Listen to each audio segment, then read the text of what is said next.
This is a member of WildGamesProductions.com and D20Radio.com. They came from the game table, dice bags in hand, We have one brain that we share between us. to talk about role-playing for all across the land. And you'll like it. The original, then basic, then one they scoured, Kinda grabs you by the boo-boo, don't it? to bring AD&D to the second power. You want me to put the hammer down?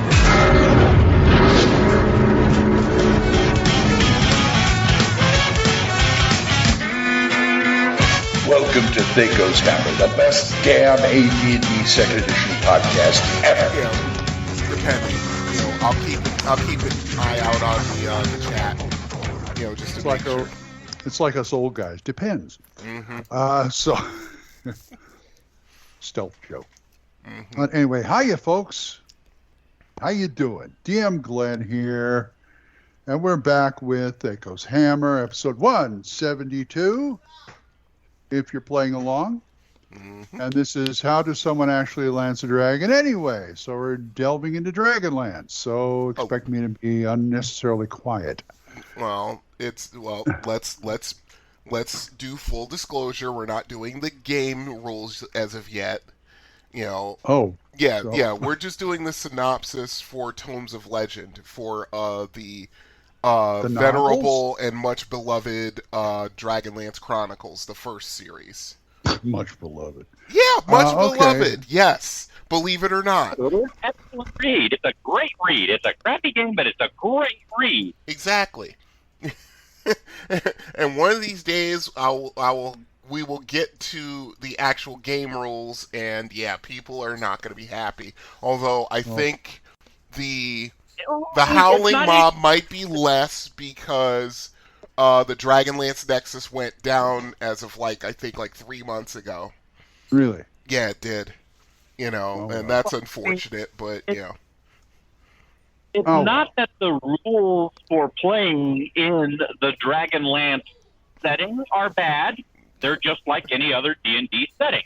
Correct. You have specific things for your setting, and they're your setting. The bad thing is I've said it before, is, the story arcs are great, the story hooks are great, the story fun is great, the world setting fun is great, but it suffers from Star Wars syndrome of people not being willing to let go of the core cast and just, take the cast and play the adventure of the novel. I agree. Here are the modules where you can replicate what they did. Yeah. On rails and do what they did. If you don't do what they did, you did it wrong. Come on, guys. Enjoy the rest of the world and just have fun in it. Mm-hmm. Okay. Now, come on. We're leaving the show in the locker room. So let's go on to hits and crits. Well? One thought he was invincible, the other thought he could fly. So? They were both wrong. Son of a bitch is dug in like an Alabama tick. You're hit. You're bleeding, man. I ain't got time to bleed. We're sending somebody in to negotiate. Anybody else want to negotiate? Hits and crits. Hits and crits. I always want to say something that ends with ITS there, but I won't. Oh, thank you. Okay. Well, what's up, guys? What's up, Brian? Well, you just finished with COVID, didn't you? Yeah, I'm in recovery mode. Basically, my son got it, we think, at his ABA therapy, and he's probably close to 100% considering he's climbing the walls today and driving both he and his mother crazy. And excellent. Now a level 1 Plague Master. Yeah. Oh, great. That's exactly what I didn't want. Oh boy. But yeah. The last 10 days have been. I've just been at home. I was on administrative leave from my job. Of course, I couldn't do home care because I'm not going to even consider risking anyone else's health. So yeah, we basically quarantined, and it went around the house. And unfortunately, we have a guest staying with us, and unfortunately, she had to go to the hospital. Yeah, and she got it? Yeah, she got it, and yeah, I think she was like the second to last to get it. I think I was the last. That's what happened, and I'm the only one in this house who had not gotten it so far. You're lucky. Count yourself because fortunate. that's what happened in our house. Becky got it, and Gage was staying here for the weekend, and he got it, so he had to stay here too. Yep, and so we quarantined for that stretch of time, and I'm on the mend, but yeah, the back of my nasal patches just feels like they've been like sandblasted because it actually still hurts a little to breathe. Oh boy. Yeah, it's okay. It's okay. It's not as bad as it was, but and then then things started. Then for some reason, for like the space of 2 days, I lost my sense of taste, but then I got it back. It's really, really strange. And this is all after I got vaccinated too. So I don't even want to think about what would have happened had I not gotten that. My girlfriend, of course, she's got respiratory issues, so she had to go into a clinic to get an actual infusion. It's a new. I think it's a different way for people who have existing conditions, pre-existing conditions. So I'm watching her, but yeah, our house guest was unfortunately she got it, and she's older. She's like in her mid-60s, so yeah, she had to go to the hospital, and yeah, things are not good for her right now. That must have been a rough quarantine with her having her problems and you trying to deal with the COVID at the same time. It wasn't so bad because whenever my girlfriend gets sick, all she does is sleep. And that's basically her default way of dealing with it, aside from taking whatever medicines that she needs to take. Right. My son had no energy, was listless. This is before he, the funny part is that he got it, and we were going to get the vaccine for him that week. And then all of a sudden, we get a thing from his ABA therapy, and they bring him home that Friday, and we get him tested that Saturday, and sure enough, he comes back positive. And and then I get tested from work. The first time I got tested was Thursday, because we were under the suspicion that he was positive, and my test came back negative. And then I got tested again on Saturday, and the results came back Sunday, and I was positive. So yeah, the following week I was just home the whole time, getting groceries delivered and all that fun stuff. And we just basically got through it, and we're dealing with the aftermath of it now. I mean, as you can probably hear, my voice is not 100%, but it's good enough to do a podcast. Okay. And that's what we've been doing. And on the good side of things, I finally got my back unemployment from my previous job. Wow. Yeah, it was a nice little piece of change, I will say that. Merry Christmas. Yeah, for sure. Well, it's funny because it was Merry Christmas to all the lines of credit and credit cards I had. Because I dumped probably about 80% paying the balances down. So, yeah. But there's still enough to have a nice little Christmas. It's just going to come a little late, that's all. You gotta. Yeah. So how you been, full on? I've been running laps up here, helping out on the north side of things because they needed me back up here, so I'm back around New York and so on. Not a good place to be with COVID. Like, I'm 8 feet above and 70 feet away and 80 miles an hour away from everyone all the time, unless I have food or gas. So I'm not worried. Okay. And plus, I'm also a level 1 lab rat, so I'm already covered. Yeah, true. They'll have us go in for more injection tests to see what the Novavax is going to think about boosters next month. We're waiting on those appointments to start, but they're just adding that. It's no big deal. But other than that, I've been keeping up with the new releases, the end of the spring season or winter season 2021 anime stuff that's been coming out. I've been wrapping up a whole bunch of very interesting anime that I have not inflicted on you yet. Not available. Yeah.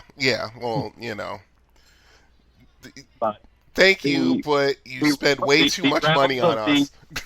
What? It's the Lockdown Survival Kit Weeb Edition. I've been distributing it to those in need and seeing to it that it gets where it needs to go. So yeah, true. Enjoy. Okay. Thank you. Thank you. Thank you. No, thank you. Yeah, for sure. So, folks, what's that full on? You were gonna say? That's not me. Oh, okay. Okay. Okay. All right, Glenn. What have you been up to? So Brian and I have to do like 3 or 4 quests for Full On to pay for these anime. Isn't that the way it works in D&D? Better quest than something else, let me tell you. Yeah, we raised your buddy. Now you get to go do a fetch quest for us. Yeah, for sure. Anyway, it's been kind of more or less quiet around here. Dealing with the anime tsunami from Full On. Part 3. Yeah, I've actually started watching a couple of them. Uh-huh. I told him I'd go through them and watch the first episode of everything and just make a note. Is it worth coming back or not? If I like it or don't. Gaming-wise, I did run, which is now a 1E game for the group, and they had a lot of fun. I switched it up. I decided not to use Fantastic Heroes and Witchery as a game, and I told them I'm switching to 1E, but you can keep all your stuff. Keep the classes, keep the stuff, because Fantastic Heroes and Witchery is a great toolbox. But I think it lacks a little being a game. Okay. And I just said, I pulled up my copy of Osric and I said, okay, we're going back into 1E until Hyperborea gets out. We might go back into Hyperborea because Gage is like chomping at the bit to get back into Hyperborea. And so, I haven't decided. They got one more session of this, and then I go, okay, so guys, what do you want to do? My Saturday game that Jason's running, that abruptly ended and switched over to first edition Gamma World. And so we had a session 0 last time. And I made a mutant human that, like, oh man, it's like I've got all the strength and all the smarts. And, this is turning into a Mary Sue. I don't like it. How's it turning into a Mary Sue? I got all the good mutations. Yeah. Like enhanced strength, enhanced intelligence, all that other kind of stuff. Plus, I got a dual brain. Oh, cool. Which means I get like 3 more mutations for the second brain. And I'm waiting for the... Yeah, what's the negative? There is no downside. That's the problem. He's got an 18 strength, plus enhanced strength, plus a couple other things that enhances his strength. He's got an intellect. The second brain's got more intellect. Be clumsy with a low constitution and not a lot of wisdom, so I could take advantage of that character and put him in such dire straits, you'll be begging for a third brain just to get over it. I'm sorry, I have a 15 muscle and 18. I'm sorry. Where is it? Must be physical. No, 18 physical strength and 17 constitution. Get this. Here's the mutations. Heightened strength, heightened con, increased speed. Taller. I'm 8 meters tall. 8 meters tall. 8 meters tall is close to 27 feet. By the way. Yeah, that's why I said this is that's according to the book. They said I send you as Attack on Titan. Got it. They said roll it. They said roll a d8 and add to 2 meters. So I rolled a d8. What did I roll? And a 6. No, I don't think they meant add meters. Yeah. I think no. I think they meant something else. I'm thinking they mean feet. No, I think it's more like centimeters. Because that's 2.6. That's like you're basically Chewbacca sized at that point. 8 meters. Yeah. Look, I don't mind Chewbacca size, but 8 meters. Come on.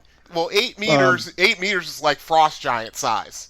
Yeah, I was going to say it's like I don't want this size. I won't be able to fit it anywhere. Yeah. Well, but listen to this, Listen to this, man. Centimeters, not more meters. Yeah. Yeah.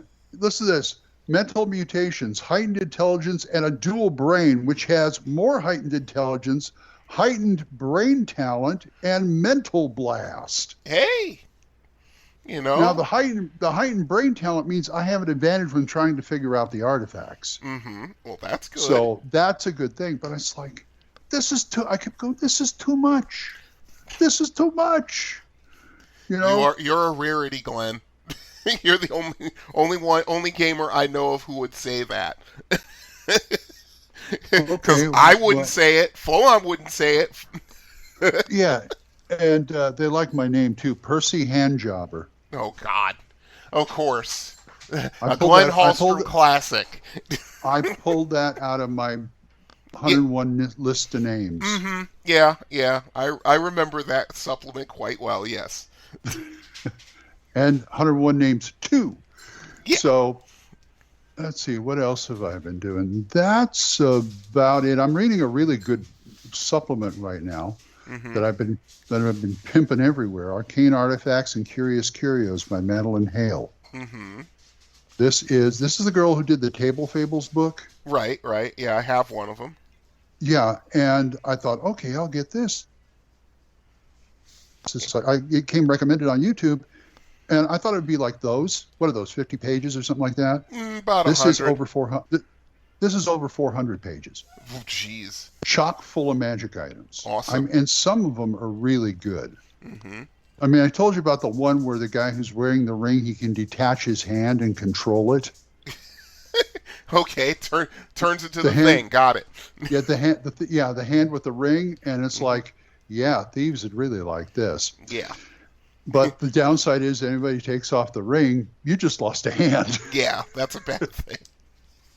Yeah. Put the ring back on, it don't work again. Oh, that's bad. You're taking a risk by putting your hand in it. Yeah.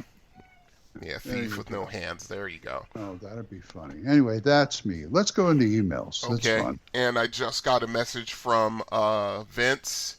Yes. Episode 168 is posted. I just have to post the show notes. Yay.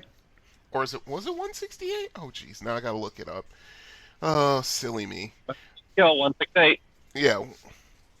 Yeah, 168. Okay, cool. Because I put it in the Dropbox on. Keith was done with it on Saturday. I let Vince know. He just texted me and let me know that's ready. So 168 is coming, folks. And since it'll probably, by the time you hear this, it'll be there. That's not a joke anymore. Now that we have Keith, that's the other. Yeah, we buried the lead. By the way, yes, we have a new addition to the show. Unfortunately, he couldn't be with us right now. He has, family things he had to take care of. Yes, family obligations. His name is DM Keith. He's going to be doing the editing for the show. So things are going to turn around a lot faster, ladies and gentlemen. So, there's not going to be... I don't know. Can Vince keep up? Oh, look, Vince has got the easiest part of the whole thing. All he's got to do is upload a file and it's done. Then it propagates through all the various things. Yeah. Vince. Anyway, so yeah, he's going to be doing the editing. So I think basically once we get caught up, because I think, well, we're recording 172 now. 168 has been posted. Oh, yeah, and there's a bit of bad news. I forgot to tell Full On. We have to redo 170 because I can't find it. Well, you're just telling me now, too. No, I told you. Like a week ago. Yeah, I told you, I told you we're going to have to redo it. I got to stop talking to you regular. Okay. More like you're talking to me. I'm just going, uh-huh. Oh, really? Yeah. Because you got stuff folks. You got stuff on the brain and you need to get it out. I understand. This was what we did 4th of July? This is friendship, folks. 170 is the one where you came up with the brainstorm for evil for evil temples. We have to redo it. Yeah. Yes. Okay. Yeah, I'm unfortunately because I remember you and I got into quite a bit of a debate about it. Because we're on opposite sides of the issue. About things. Oh, whoa! I don't know if I can handle it. Yeah, I know. Yeah. But anyway, that's the bad news. But I figure we can get together, like a couple weeks after this, redo that because Keith will probably have 169 done by then, and then we'll have to just have 170 ready. See, everything's now that we've gotten a new conductor, the train is moving a lot faster, folks. Mm-hmm. So yeah, I think we're going to be going back to how it was when it was. The Four Horsemen, you, me, you, Glenn, me, Full On, and Corey, where we were having episodes out every 3 weeks or so. So we're like Run DMC with Jam Master Jay in the background. May he rest in peace. Yes. Yes. So yeah. Yes. So yeah, the train will go faster now that we don't have THACO and a fat guy chained together on the tracks. Something like that. Figure that reference. But anyway, let's go into emails. Okay, got an email from John Williams.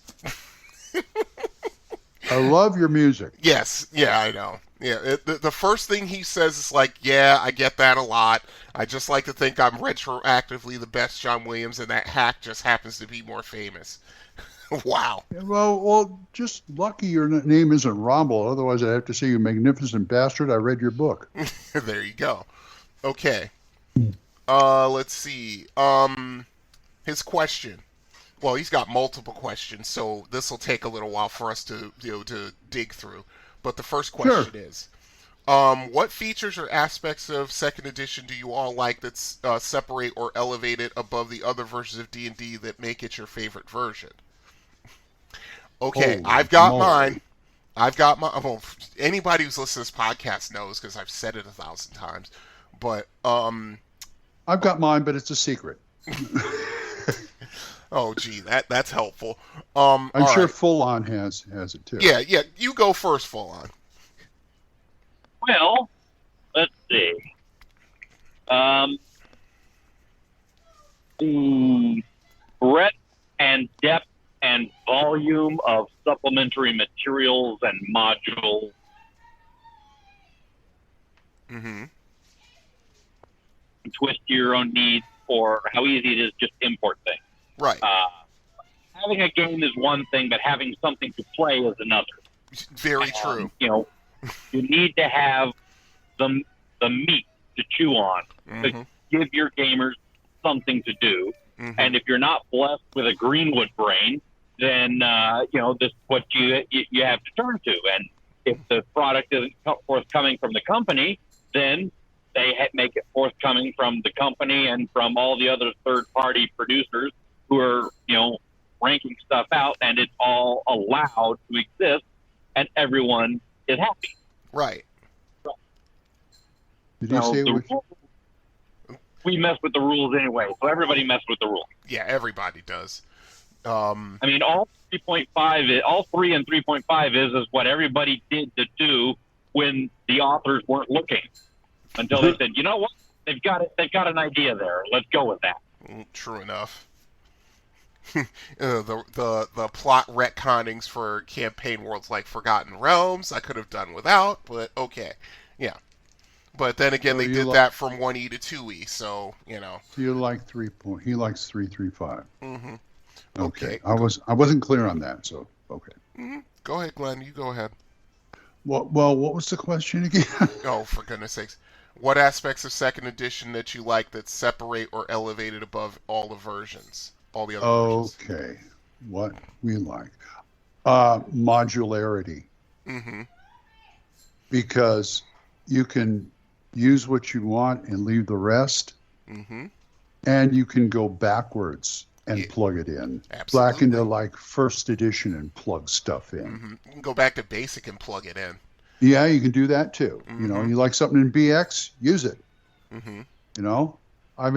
You even get a choice of what monster stat you want to use. Mm-hmm. Yeah, for sure. That that giant is too powerful. Let me use the 1E giant. You know, that kind of thing. The modules I use in second edition gameplay were all stuff I stole from Basic and Expert. There you go. Yep. True. Okay. And you, Brian? Okay. Well, the both of you hit on my main points. The modularity for sure, and the fact that it's actively encouraged to make the game your own, which it wasn't for first edition in the beginning. Probably close to the end of its life did Gary and company change their mind on that. You know, because I remember the editorials he used to write in Dragon Magazine, old ones. And it was like, and it just, I don't know when the change occurred. I think it was somewhere around Unearthed Arcana in 1985.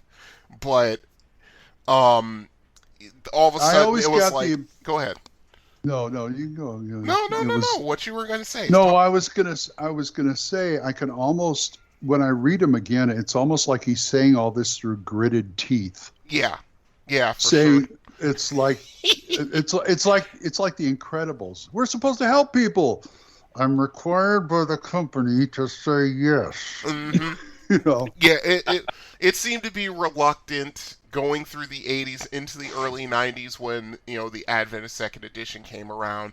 Then all of a sudden, exactly. Then somewhere around third edition, it was like he just opened up the floodgates and just said, "It's your game. Make it however you want to make it." You know, that kind of thing. But the fact that it is backwardsly compatible with the first edition stuff, which I thought was very important because, like I said, if there was one criticism of second edition that I have, it's that they didn't have the tons and tons of adventure modules that first edition had. You know, I mean, they were putting out stuff because they had Dungeon magazine. Well, but even before Dungeon, from the late 70s all the way through to the mid 80s when, you know, and mid to late 80s when they started switching over to second edition, they were constantly cranking out adventures, at least a couple a month, at least 2 a month. And second edition didn't do that right away. I know. You know, I think that's like the only criticism I have, is that they didn't do that when they should have. Well, I've always said that that's a good business model, to have a magazine where you can crank that stuff out. Because to tell you the truth, when they did put out modules for second edition, I didn't even look at it. There were a lot of them were hit and miss. It's true. I got my copy of Dungeon here. What do I need this for? Well, that was also because they tried to keep the old formula going with a new coat of paint, and they didn't have the staff that they probably had in first edition. Right. A lot of it looked, this is going to sound funny. Yeah. But I thought the modules for second edition looked a little too slick. Yeah. That was the new design. That was on purpose. It just seemed very cut and dried, you know, the ones I did look at. Right. Yeah, I've got a set of them.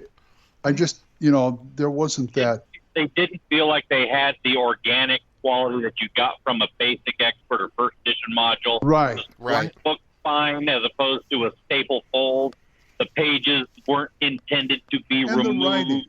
The writing too. The props and maps and the handouts. Right. Didn't exist except as DLC. Right. That's why I go back to Dungeon magazine, because that's the way that felt organic. Well, that was because they realized, I think at some point they realized when second edition came out, it's like, oh, we don't have an Against the Giants. We don't have a Vault of the Drow. We don't have Lost City or Castle Amber or even Keep on the Borderlands. So instead of why they released 25th anniversary second edition versions of each. Yeah, in the last year of second edition, mind you. But what I'm saying is that they decided to say, okay, we don't have enough manpower to do this. Let's open this up for Dungeon Magazine and for people to come in from the outside and make these adventures, which is what they did. We need to get back into doing some of those, by the way. Oh, the Dungeon magazine? Yeah, because we got like a massive back load of adventures that, you know. And they were hit or miss. I'm gonna say they're pretty. I mean, even back in Basic and 1E, there were hit or miss. Yes, they were.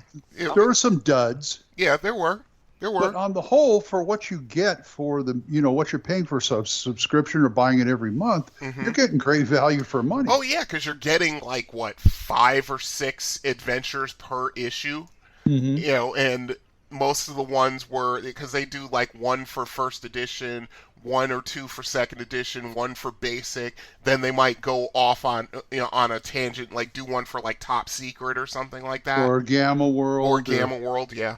So yeah, I've even seen a Marvel. Yes, they've done Marvel adventures too. Yeah. So yeah, it was great value for money. Yes, it was. And it's because I can point to that magazine and go, "There's your classic modules." Yeah. I mean, what the hell? The Mud Sorcerer's Tomb. Geez. Yeah. No, somebody just wanted to make a module more deadly than what's it? Tomb of Horror. Tomb of Horrors. Yes, that's all that was. The Mud Sorcerer's Tomb, the one with the turtles. Yeah, the one. Yeah, I've got that. Yeah, those are your classic modules right there. Mm-hmm. And they're being written by newbies. Right, and some of those newbies actually got hired on by TSR because they were so good. So, that was the other thing they were doing. They were basically doing more or less an impromptu casting call, more or less, and Dungeon Magazine was the canvas on which they were to paint. So that was actually a smart move. It just took a while for it to pay off. Yeah, and the Side Trek series, that was golden. Yeah, and that's another thing they did, is that they took adventures from Dungeon and they actually published them as adventure arcs, and for low-level characters, mid-level characters, to be this one supplement which had 6 adventures in it, and they were sort of Lords of Darkness, one of my favorite. It's Forgotten Realms, Lords of Darkness. I love that book. It's all undead. Yep, from skeleton to lich. Yep. With some heavy hitters in there writing for it too. Yes, they had because Greenwood wrote some. Janelle Jacquez has written 3 of them in there. Yeah. You had some of the classics in there. Yeah, so there's your classics right there for 2. Right. But that's good. You said this guy had more than one. Yes, quest. he's got several. Okay. Next question. I'll be surprised I remember his name by the time we're done. So go. Think Star Wars soundtrack, you'll figure it out. Okay. Do you like random generators for dungeons encounters or anything else in your games? Or at this point, do you just kind of know how to roll with things in your head? Do you think there are any random generators that are useful for newer players? Oh boy! I know that laugh. My brain hurts. Oh, I know that laugh. I think, I'm kind of on the fence with this one. Okay. Because of the way I design my adventures. Mm-hmm. Because I've always questioned, why do dungeons exist? What's the rationale for having these holes in the ground where people live? And do whatever they do down there. Right. And so when I want to put a dungeon there, I want it to have a purpose. Right. And I usually theme them. And it's hard to take a random generator with a themed dungeon. Now, I can see use for it if I have an hour to prepare. Everybody wants me to run something. Okay, fine, I'll use that. Or if I have a themed dungeon and I say, I need a few more rooms filled, I'll use that. But like I said, for the most part, I try and make it that's funny coming from me, logic. I know. I find it funny because people try to go Vulcan with this in thinking about dungeon ecologies, and it's just I understand you want to make some sense out of it, but you can go way overboard with that. I take the 50s B movie producer line with it because it's what do dungeons exist? And I found out a way why dungeons exist in my world. And says, Okay, I'll go with that, and that's it. I'm recording a don't look too podcast right now. close. When I'm done, I'll But see what I that's can it. do. Okay. You know what I'm saying? I hear you. Yeah. But so that's my. Go ahead. Anyway, no, I was going to say that's my take. Now with me, I have zero. I mean, geez, one of my major ambitious projects. Yeah, it's a problem at this point. Was actually using a database program which has a random generator in it, and entering all of the monsters into it and arranging them by climate for the ultimate wilderness random encounter guide. The problem is that I've been trying to do that since before you guys knew me. So at this point, it's well over 10 years, and the problem is it's just too tedious copying and pasting stats and then having to enter stats into another file and copying and pasting that. And it's one of those where it's like I only do that when I'm like... Introduce you to my friend, AD&D Core Rule 2.0. Then there's that. With expansion and update to relieve your heartbrain. Yes, and that's the funny part, because that's what I would do, but then the stat block they generate is different than how I use it, so I have to actually take what that stat block is and adapt it to mine, which is more work. And at some point, I just said, okay, I need to walk away from this because I'm starting to get migraines because. Okay, but stat blocks. Ryan, repeat after me. The 4 things in a stat blocks. The 4 things in a stat block. AC, hit dice, number of attacks, and damage. I disagree. Sorry. It's not that easy. I mean, special abilities are an exception. You deal with that separately, but that's all you need right there. Well, yeah, but I need morale rating in case they run away. I need the XP value so that I can add it. I can add it in. This is how I run my games, Glenn. It's not going to change now. I'm 53. It's not changing. Okay, I'm just doing. I call this my meatball RPG. Like meatball surgery. Yes, meatball RPG. It's not fancy. It's not clean, but it works. Right. What are our tactics today? Surround it and hit till it dies.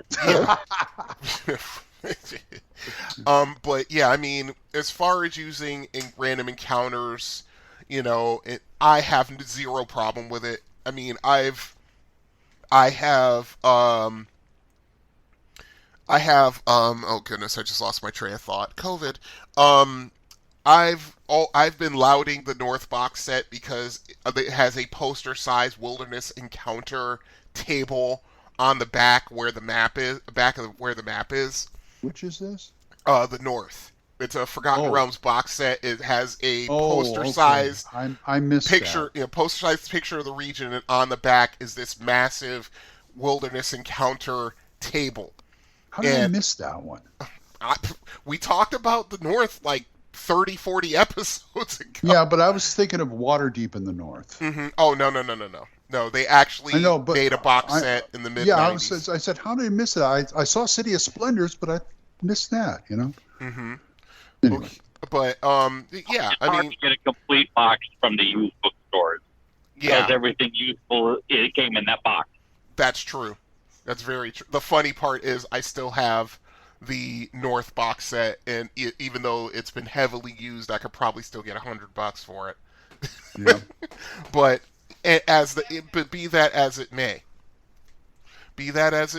I have no problems running random encounters in dungeons, random encounters especially in the wilderness, because you're going overland, and once you get outside of the civilized portions of it, you don't know what's out there, and you might run into like a group of 20 orcs who think they can take you, or you might run into like a dragon flying overhead who wants one of your horses, and maybe he might parlay and say, you give me your horse, I won't kill you.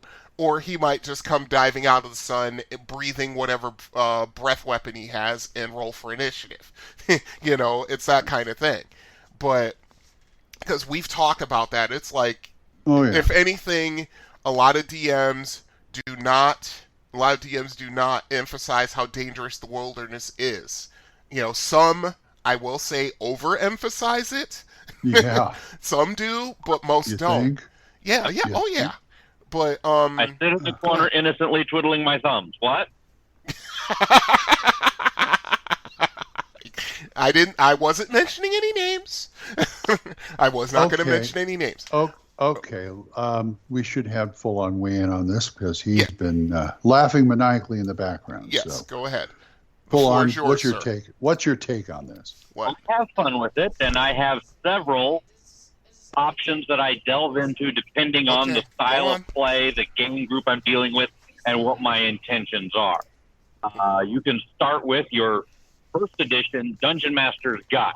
Mm-hmm. The back pages have an excellent set of random generators to include dungeon generators, and it will make illogical Moebius-type situations happen. You can either go with it or play through it, or just do your due diligence as a DM and edit it until it fits.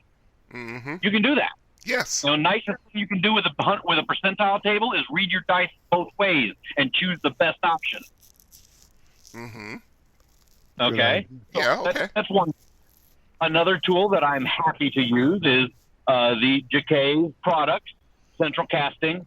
Oh yeah. Just like they made Central Casting characters for fantasy, for modern, and for sci-fi, they have a dungeon generator that you can do, and it has a little bit of ecology built into it. Are you making a fortress? Are you making a tomb? Are you making whatever it happens to be? So that's another tool. There's another book that came out in the 3rd edition days, but it was a generic third-party product, so you can use it in any game you ever want to play, and that was the book called simply Dungeons, and it has some random generator features in it. It's an excellent product. Mm-hmm. The aforementioned AD&D Core Rules 2.0 with expansion sets can help you get over the hump of populating your dungeons once you edit your drow, and do some correct software split so you can just snap your fingers and come up with something. That's an excellent tool to have on hand. Mm-hmm. I also supplement it because I'm evil and twisted that way with stuff from Galactic Underground, books 1, 2, and 3, mm-hmm. and just make them fantasy-based things instead of sci-fi-based things. Mm-hmm. Because why not? It's fun. Right. So we could see. So at some point, you're saying you could run into something with a full set of +5 full plate armor who talks in a gravelly voice and never takes his helmet off, right? Oh boy! Thank you. That's all I need to hear. Or someone who's obsessed with killing goblins. Back of the line, Mando. But anyway. I'm sorry. Well, let me also add. Go ahead. A couple of my resources, which is Tome of Adventure Design, the old 3rd edition Toolbox and Ultimate Toolbox. Yep. Which has great. Well. Yep. And this recent book I got, Original Edition Campaigns, has got just a short couple paragraphs on how to stock a dungeon real fast. Mm-hmm. Plus, if any of you go and find the old Orange Spine AD&D 1st Edition Monster Manual 2, there's a great article in the front on how to make your own random encounter tables. Right. Great article. Yeah, and that's where I started. That's how I learned how to make my random encounter tables, as a matter of fact. Mm-hmm. I mean, it's the old D6, D12 system, but it works. Yeah, it works. Definitely works. Really... And without going over the top and going crazy with it, you can still throw a ecology of dungeon into your plan. I mean, have some general thought of, okay, this was built by someone for a reason. Mm-hmm. Question 1, are they still here and is it still being used for that reason? Okay, that's one. If it is not, okay, is it in ruins? Is it abandoned? Who is moved in instead? How are they repurposing what was intended one way and is now used by something or someone else? Mm-hmm. And then you can let them negotiate, fight, battle, and struggle? Is this a unified command of symbiotic life living in this complex, or are they actually at odds with each other? And you make zones out of a dungeon that way instead of just it's all one flavor and all one thing. Right. This is the part that has been overrun by the Fomori. They are doing Fomori hive mind insect things, and will help you if you end up in there. This portion has been overrun by spores, molds, and fungus and slime. And here's where the kobolds live, over by the door where it's easy to get out. Mm-hmm. Right. Yep. I mean, that's basically what Keep on the Borderlands is. It's a minor dungeon ecology. Using the most common humanoids: kobolds, goblins, orcs, hobgoblins, gnolls, and an ogre. And an ogre. Yep.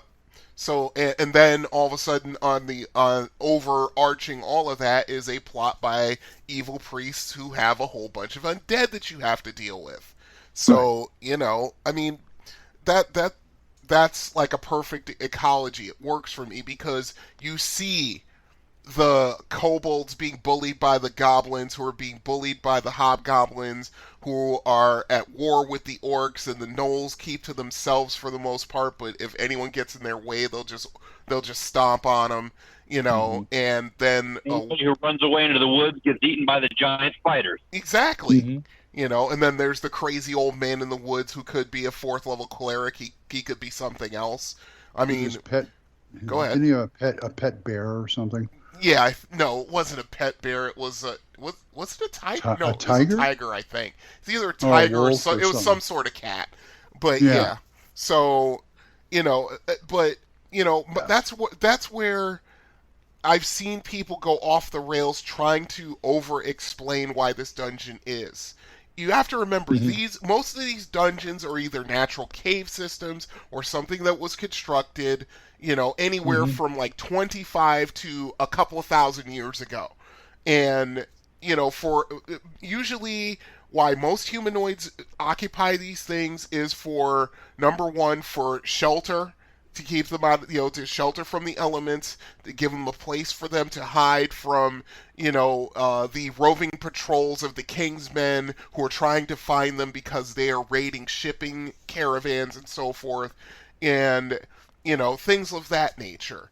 And, and I just see these discussions on these message boards and on groups on Facebook, and they're all talking about it all has to make sense, damn it. And it's like, it doesn't have to make complete sense. Do not try to be a Vulcan. You don't have the mental capacity. They do not live by my credo. Mm-hmm. It doesn't have to be possible. It has to be plausible. Mm-hmm. That's all. It's all. And there's there's a lot of play in there. Yeah, for sure. There's a lot of reasons why something could try to occupy the space and be in the process of failing right now. Yes. Right. Yeah. I mean, yeah. If the adventurers are exploring the wilderness and they see this this ragtag band of orcs who look like they just got into a fight and they just got their butts kicked royally, and all they want to do is just get away. They don't even want to think about engaging.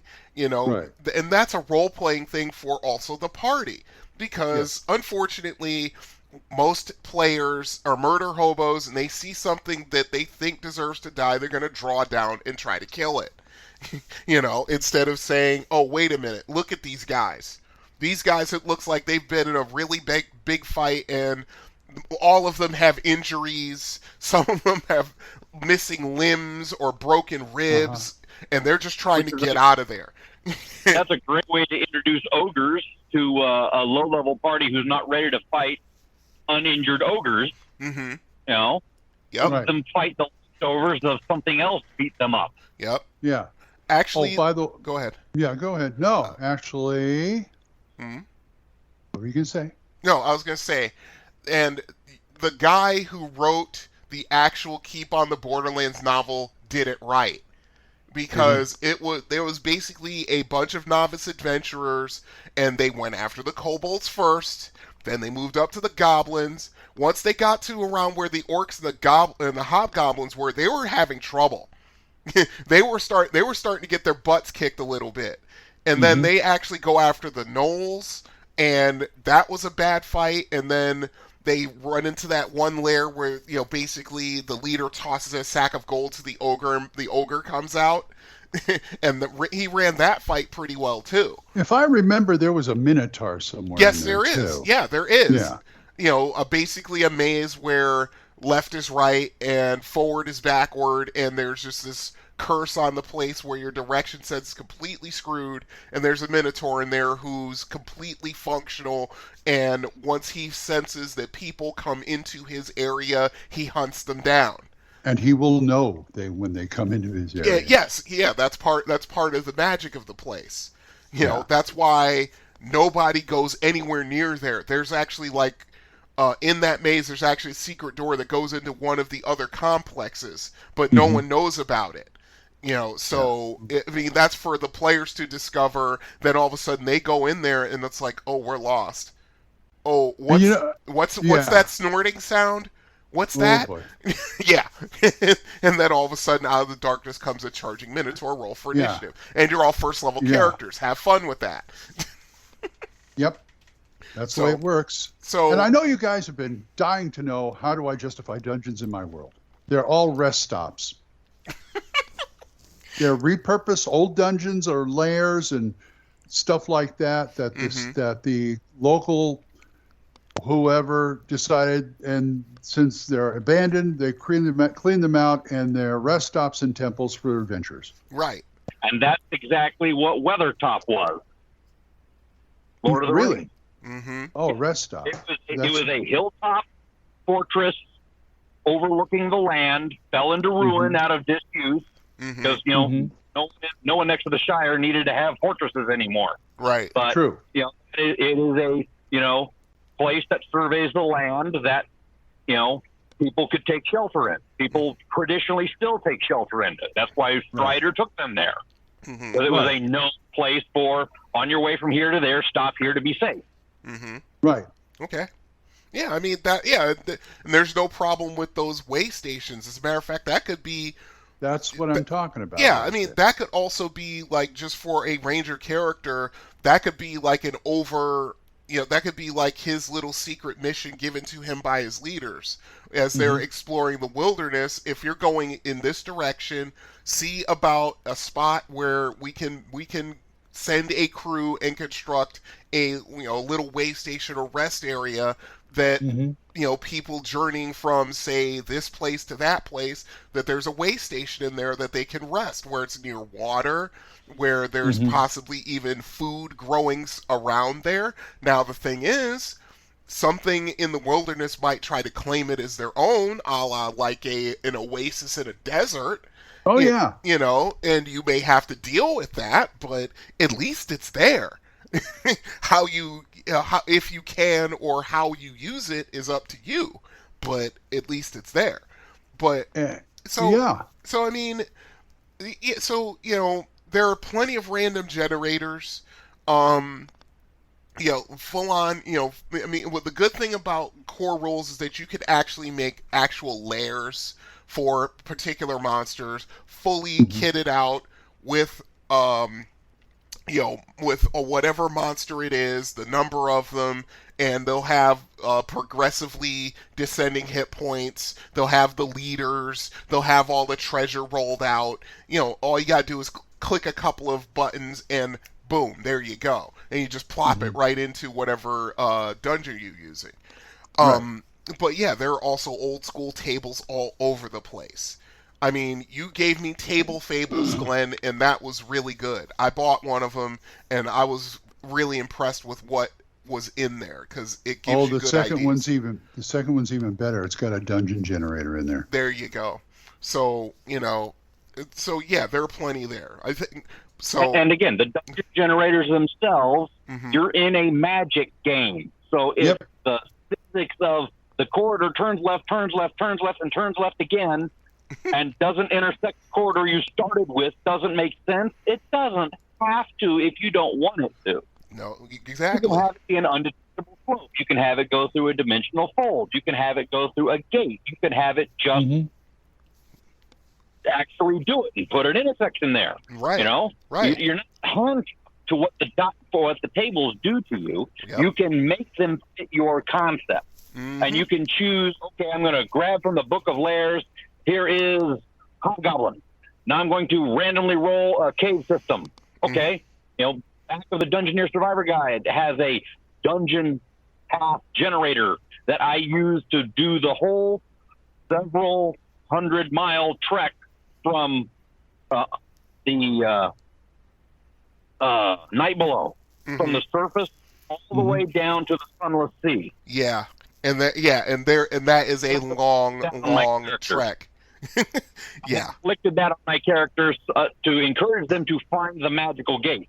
And they were happy to do so. Yeah. But it was also a fun dungeoneering event, belonging their way, miles and miles into the Underdark. Right. But you don't have to do that, and you can adjust it up, down, and sideways however you need to make it fit whatever the encounter is that you're working on developing. Awesome. And that's the point. It's just, there is so much material out there. You can even go the 5e route if you want to. I wouldn't suggest it because the backwards conversion can be a little much, but but there are those modern day supplements made by third party companies that will take the headache out of it. I mean, I owe so much to Mongoose Publishing because they came out with supplements for different aspects of a third edition game, but they made it in such a neutral way you could go all the way back to basic and use it. And that's the key. The cherry on the cake for me is a few years ago I found a used copy of the Mother of All Encounter Tables. Oh, really? Yes. This is something I didn't know about. That's an old Frog God Necromancer book. Oh, cool. And it's third edition, it's D20 third edition, but it's still useful. It's got tons of, and it's not that big a book either. It's more like 75 pages. Right. Maybe 100. But if that's all encounter charts, that's a treasure trove right there. All you got to do is turn to a page and start rolling dice. Yes. The Mother of All Encounter Charts, and it had another one in Mother of All, I can't remember. But anyway, very useful. Well, okay, John, what's your next question? Okay. Well, this one's easy. Well, it's not even a question. It's more of a statement, but he basically says, how's everyone doing? This show is still going, and that makes me happy. It feels a lot like a lot has happened, and I'm still glad there's still content coming from your podcasting group. He sent this email 3 days ago. So, okay. That was after 166 and 167 came out. So, like I said, we're working on it, folks. He asked his last question is, would you play any recording or sound file within reason on the podcast that you receive?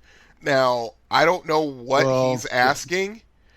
That's how we do our voicemails. Yeah, exactly. I download them straight off of Google Messages or Google Voice.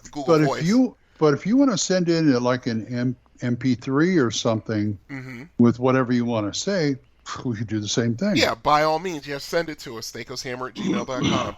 And we'll proofread it, and if it passes muster, we'll put it up on the show. We don't care. Okay.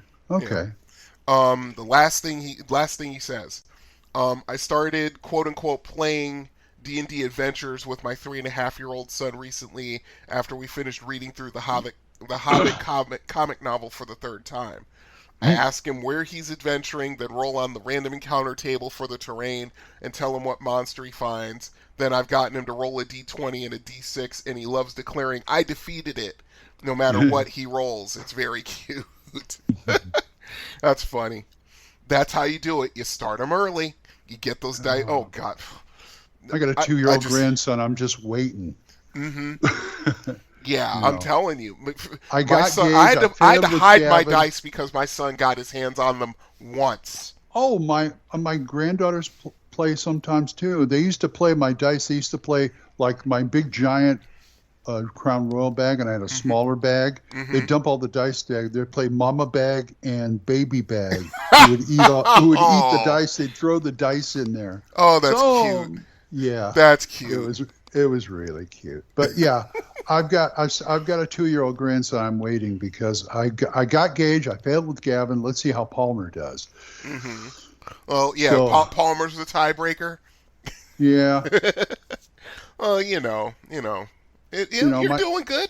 You're batting 500. That's good. Yeah, the girls are more into girly stuff right now. But every once in a while, Grandpa, can we play D&D? Really? Yeah, and every once in a while, and they always catch me at the wrong time. Like that's unfortunate. They're over here. We're getting ready to leave for a birthday party, sweetie. That kind of thing. They'll always ask at the wrong time because they're bored, but they've got their phones and all this other stuff too. Anyway. And Roblox has taken over my grandkids anyway. So yeah, then there's that.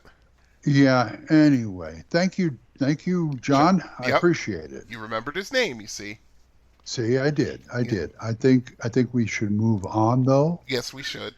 And if you guys want to send us any kind of email, it's THACOshammer@gmail.com. And we also have a new number. No, same one. We had to reclaim it from Google Voice, but yes, it's the same one. Yeah, so keep sending them in, but otherwise they shut us down. Yeah, exactly. 405-806-0555. Thank you. And now we move on to Magic Fingers. The White Wizard approaches. There's no such thing as magic. Who wants to be a better magician? You guys know that. But whatever your secret was, you have to agree. Mine is better. Magic Fingers. Magic Fingers. Mordenkainen's lubrication. I'll leave it alone. Go ahead, guys. Maybe.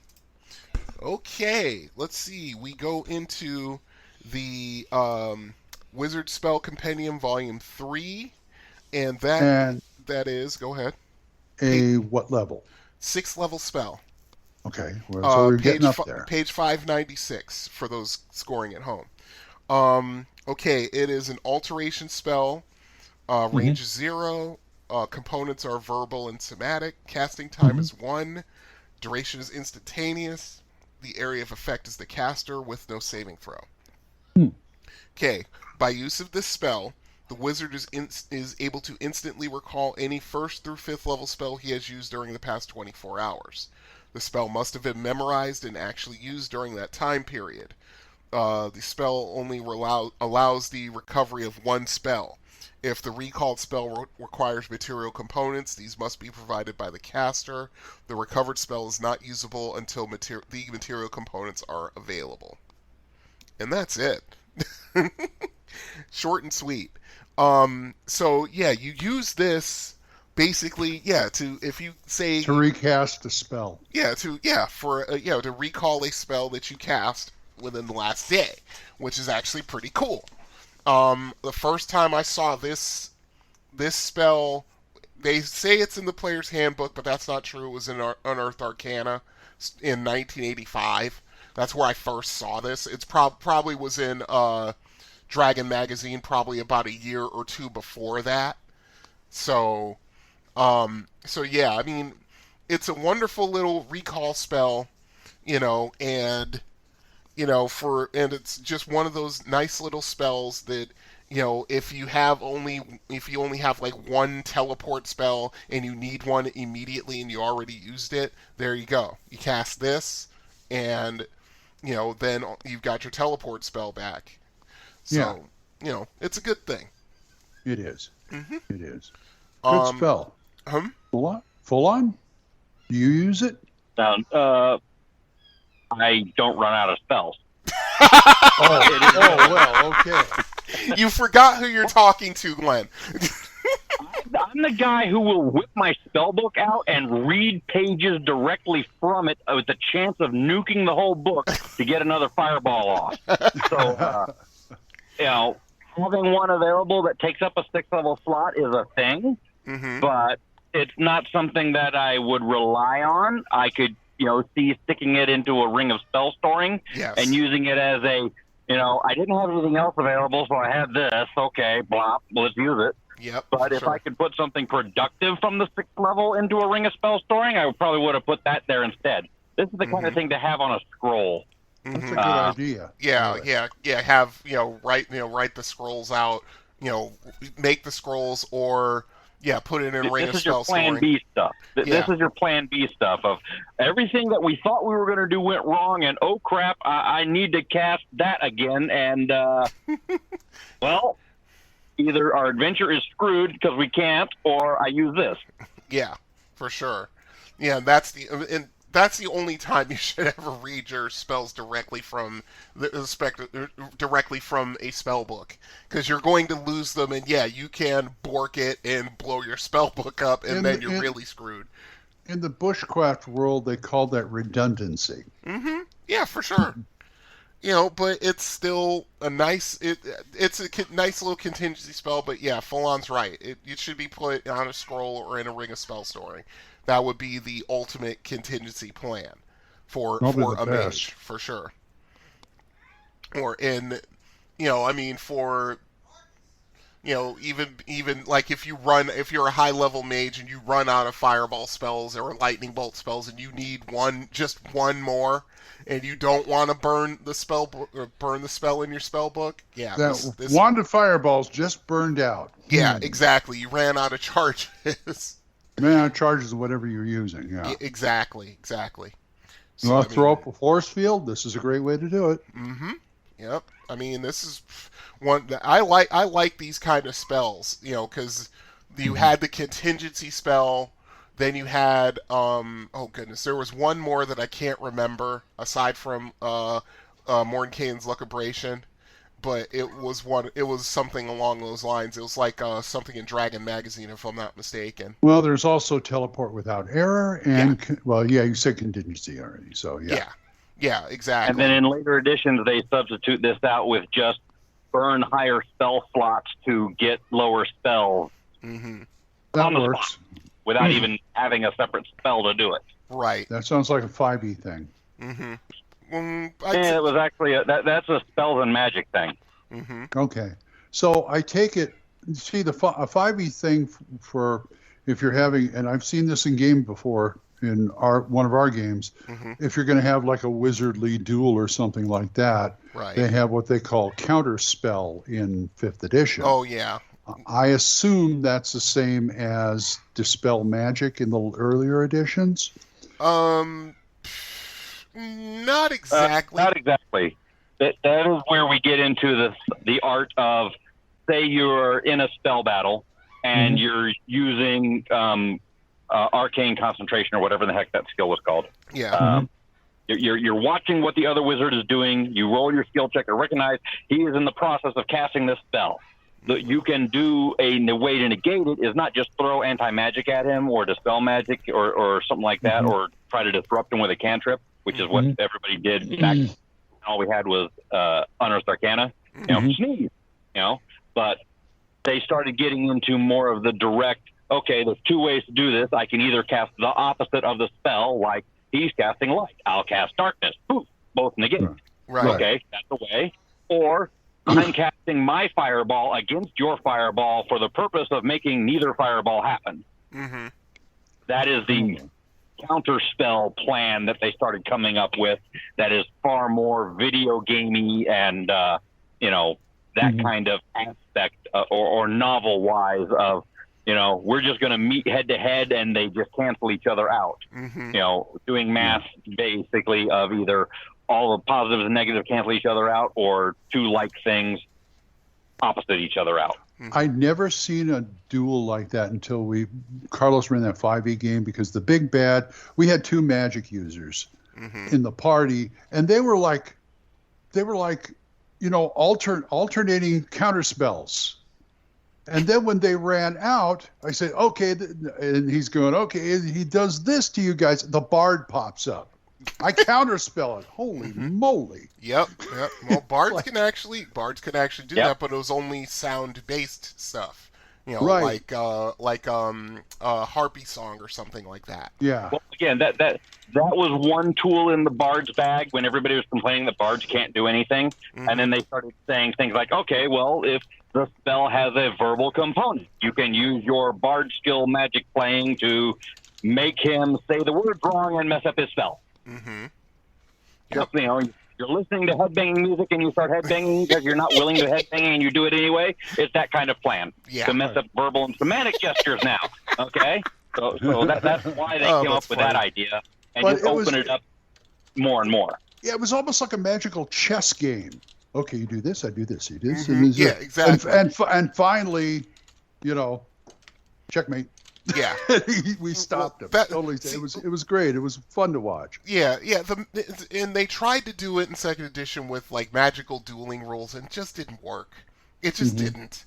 I mean, I understand what they were trying to do, but it just the rules were just too clunky. Let's just put it that way. It's the best way for me to say it. You know, but anyway, this is a good spell for the hip pocket. Yeah, for Your sure. hip pocket, in case you have to. Yeah. You know, put it in your hammer space. Put it in your bag of holding. Yeah, if you're a 12th level mage and you got that 1 6th level spell and you have an empty ring of spell storing, put a couple of these in it. You're going to need it at some point. Or in your bag of holding, carry around 6 of these on scrolls. Correct. Yeah, for sure, because no self-respecting 12th level mage should not have at least 5 or 6 scrolls, even if it's just stuff you found in dungeons. To be fair, let's be honest. You're not a self-respecting 12th level mage if this is your first 6th level spell. True. No, I agree with you. If you had any other 6th level spell to use, you would. Right. Yeah. But if this is the only one you know, and it's your very first one, this is to let you use more of your lower spells. Well, it's free spell play. Yeah, that's when you start. Go ahead. That's when you need the ring or scrolls. Right, and if you are a self-respecting mage, you always spend all of your money on buying more spells if you can. Right. You know, or making scrolls, or you know, whatever. Yeah, I mean, you're always on the lookout to find more magic. It's true. I love this kind of stuff. Just in case of emergency. What are you stuff. doing in kitchen, my Marcus? character Lojak in the Aberon game. He carries around in his bag of hat of holding. He carries around 12 scrolls. 6 are hold person, 6 are hold monster. There you go. And since he's basically a private eye, and they only hold it, and they only hold anybody for 1 turn. That's all I need. That's all I need to go up and put the manacles on him or something. Right. Just to freeze him in place long enough that you can put the cuffs on him. He needs to tie those to a contingency spell with the command word of taser, and gold. And it just goes. It just triggers like 5 or 6 shocking grasp spells in a row. Don't tase me, bro. That's great. Don't tase me, bro. Anyway. Anyway, that's Mordenkainen's lubrication. Luckabration. Stop. Luckabration. Well, I'm just reading though. Yeah, I know. Luckabration. Most of us made that mistake back in the day. It's not lubrication. It's luckabration. Okay. Yeah, well, that's because. No, never mind. I'm not going to say what I was about to say. Anyway, yeah. It's a great utility spell. Yes. For backup. So think of it that way. Anyway, if you guys want to talk to us about this or anything else, oldmangrognar@gmail.com. Try again. No, I think I'll leave it. No, I'm just kidding. THACOshammer@gmail.com. There you go. But and speaking of that voicemail, if they wanted to actually give us an audio file that's not on an email, 405. Yes. Give us a call, leave a voicemail, and it will get get listened to and put on the show, of course. You're right. And now we go into a snipe hunt. If you only had a living brain. What do you think, escaped gorilla? Listen, you're making enough noise to wake up the dead. I don't have to wake him up. He's up. It's time for a snipe hunt.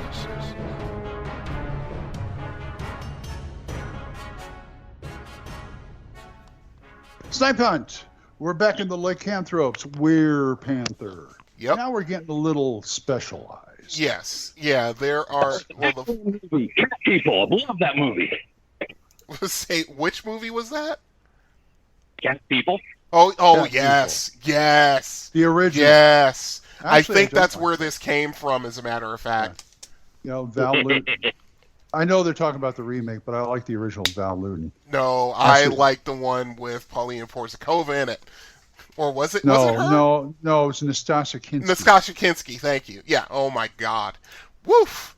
That was a great movie. Actually, that's one Val Lewton film I don't like because I don't like the lead. Mm-hmm. Simone.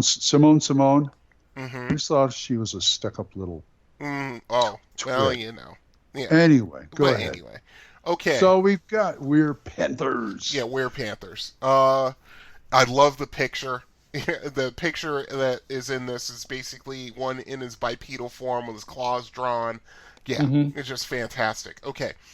All right. Climate and terrain. Tropical hills and mountains. Frequency is rare. The organization is either a pride or a tribe. Either one. Activity cycles any. Diet is carnivore, of course. Intelligence is vary, averaging 11 to 12. Treasure type is C in their lair, so they don't carry individual treasure on them. So yeah, it's all just in their lair. Alignment is lawful evil. Let's see. Oh, a thinking villain. Yes. Yeah, when you mentioned cat people and I actually started to make the connections, I'm like, yeah, this is a tribe of Weird Panthers. Let's see. Number appearing is 1 to 2 in the wilderness. In their lair, 2 to 8. Armor class is 4. Movement rate is 12 in human form, 15 in panther form. Hit dice is 5+1. Their attacks, either they'll wield 2 weapons in human form, but in their cat form, of course, it's claw, bite. And of course, special attacks, they have the rake, the back leg rake if both claws hit in their cat form. Damage is 1 to 3, 1 to 3, 1 to 6 in cat form. Of course, it's by weapon in human or bipedal form. Let's see. With the back rake, it's 1 to 4, 1 to 4. Silver and +1 weapons to hit it, of course. Morale is elite. And XP value is for a regular one is 420, but for a Panther Lord, it's 3,000 plus. Wow. Yeah, we'll get to that. Okay. I'm hoping my voice holds up through this. okay, Bagheera, tell us all about it. All right. Weird Panthers are a rare variety of lycanthrope found mainly in tropical mountains. The result of ancient juju rituals to marry the power and senses of a wild beast to a man, Weird Panthers serve their creator, the shaman Panther Lord. Weird Panthers have a panther form, a human form, and a humanoid form. The panther form is much like a mountain lion, only coal black in color. The human form is a dark-skinned and powerful with exceptional strength and dexterity. The principal form is the humanoid form. The face is feline, the body is covered with black fur, the amber eyes are intelligent and piercing, and the fangs are sharp. This form is more massive than the human form, but lithe, and the humanoid Weird Panther moves with a slinking, predatory walk. Weird Panthers in humanoid forms can speak, but find the human tongue difficult. They tend to snarl when they talk. Of course. They also They don't say meow? No. No, they do not. California kitty. Yeah, exactly. They can also communicate with each other and other great cats in a feline language of snarls, growls, roars, and coughs. The combat aspect. In panther form, a Weird Panther attacks with 2 claws and a bite. If both claws hit, it makes 2 raking attacks with its rear claws. None of these attacks inflict lycanthropy. How about that? Interesting. Yeah, because they're actually made. They're not. Yeah, they're more they of a don't breed. sorcerer's curse type thing. Correct. Yeah, it's not exactly a curse. It's something that's actually done to them willingly, apparently. In human or humanoid form, Weird Panthers typically carry cruel black maces of jet, fashioned to resemble a clawed panther's paw, and inflicts 1 to 8 damage. A wickedly curved knife in the same material, 1 to 4+1. And if overseeing slaves, a short barbed whip, which is like a scourge, is like 1 to 2 damage. If a natural 20 is rolled with the scourge, the weapon strikes the opponent's face, a 70% chance of scarring, -1 to charisma, and a 10% chance of blinding one eye. The humanoid form strength adds +1 to weapon damage. So I think these guys average like a 16. Were-panthers can be hurt only by silver or magical weapons of at least +1 enchantment. Silver weapons inflict half damage, while magical weapons cause normal damage. At death, a were-panther reverts to human form. Let's see. In panther form, were-panthers conform to the behavior of great cats. This form is taken for hunting and recreation. They rarely take human form except when living among or near humans. The preferred form is the humanoid form, which they take when living in their own communities far from men. Were-panthers in all forms tend to be proud, arrogant, and somewhat unapproachable. Were-panther are deadly night hunters. They are cat-like in their habits, aloof, mysterious, clean, clever, and cruel in playing with their prey. They are led by an individual of exceptional power, a true lycanthrope with the abilities of a shaman or witch doctor. We'll get to that. Were-panthers live in isolated settlements of crude huts, surrounded by a wooden palisade if huge or gargantuan predators frequent the area.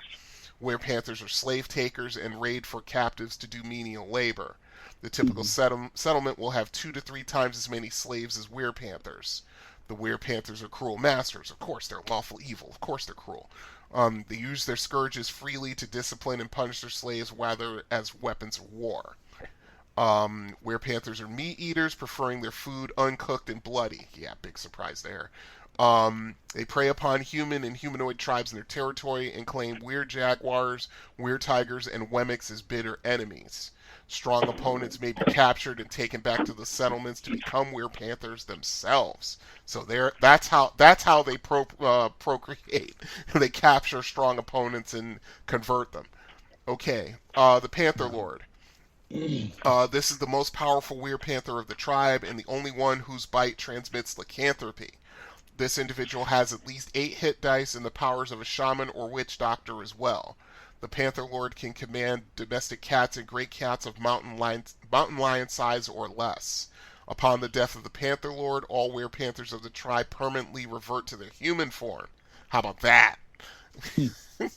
Well, kill the originator of the curse. That's a standard trope of lycanthropy. If you can kill the spawn point. Isn't that how cat people ended? If I'm not mistaken. I don't know. Their leader got. I think one of the main characters killed their leader, and I can't remember. It's been too long. Works for vampires. She stayed a cat. Mm-hmm. Oh, that's right. She did. You're right. Thank you, Full On. Let's see. When the Panther Lord bites an individual on the next full moon, that individual goes through horrible convulsions as the disease takes its course. The victim's face and body change so that former associates do not recognize him. His face darkens to an umber hue and he grows stronger and more agile. After 3 hours, the victim's alignment changes to lawful evil and he gains the powers of a were-panther. So yeah, I like that. I like that a lot. Wasn't Kel from the Avatar trilogy a were-panther? Yes, he was, as a matter of fact. Until Bane reached inside his soul and ripped it out. Yeah. Oh, that was so. That was one of the more memorable scenes in the book. Yes, absolutely, without a doubt. Ripped it out, broke its neck, and tossed it to the ground. Wow. Yeah, well, and that's perfectly in line with Bane because, he's not going to just say, lay his hand on your head and cure you of it. No, he's going to reach inside your soul and pull it out and kill it. So, yeah, that's pretty cool. So I'm wondering, yeah. Okay, just wondering. Yeah. Kel was a were-panther, it's true. And he was struggling with it. Yes, he was. Well, it was not easy. No, he was. Yeah, he was struggling with that. Because as most people, and that's just something that is never really truly explored in gaming terms. Is like, look, you are changing into something that you cannot control. You think you can control it, but you are nowhere near close to controlling it. And it's going to either kill you, get you killed, or it's going to make you a pariah.